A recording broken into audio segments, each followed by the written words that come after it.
అడగలేరని ఆకాశానికి చెప్పని ఈ రక్తాక్షర లేఖని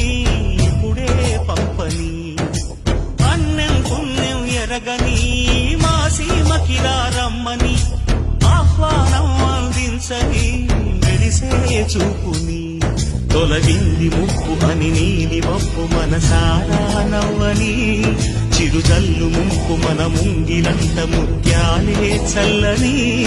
ఆశా సుగంధమై